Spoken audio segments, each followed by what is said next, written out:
بسم الله الرحمن الرحيم يا أيها الناس اي خلقو اعبدوا بندگیو کئی ربکم در رب خپل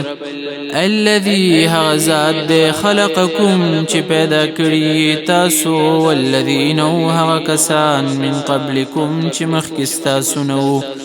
لعلکم ددی دپارا تتقون چی بچشی تاسو دورنا الذي الله تعالى غزاد دے جعل چگر زولیدا لكم استاسو دپارا الارض ازمکا فراشا فرش غریدلی والسماء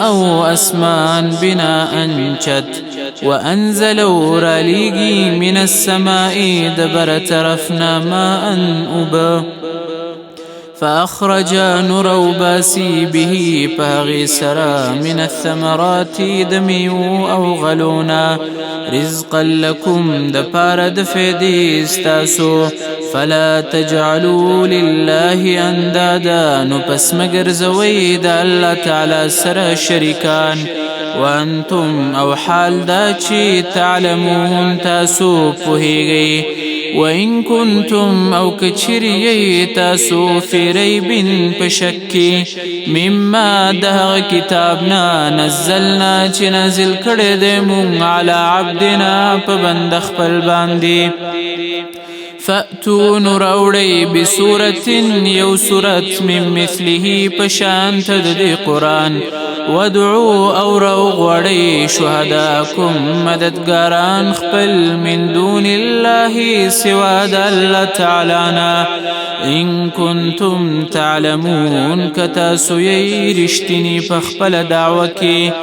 فإن لم تفعلوا پس کچيري اونکڑی تاسو دا کار ولن تفعلوا هچيري نشي کولی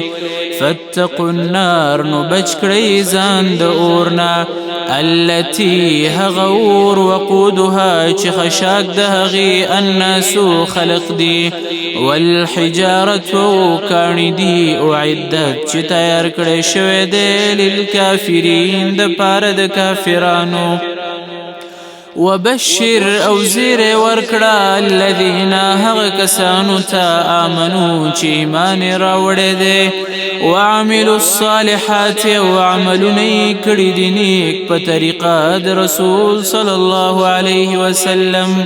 ان لهم چی یقینا دوی لرا جنات باغن دی تجری چی بهیگی با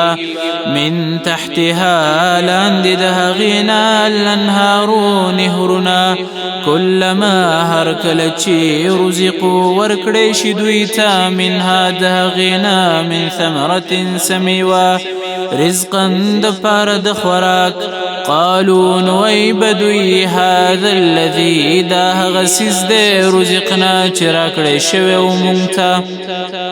من قبل مخکد دینا واتوا به او روڑ بشی دویتا دغ رزق متشابها یوشان د مخک سرا ولهم او د دوی د پاربا فيها پدی جنت کی ازواج ببیانوی مطهرة پاکی کڑی شوی وهم او دوی با فيها پدی جنت کی خالدون ہمیشوی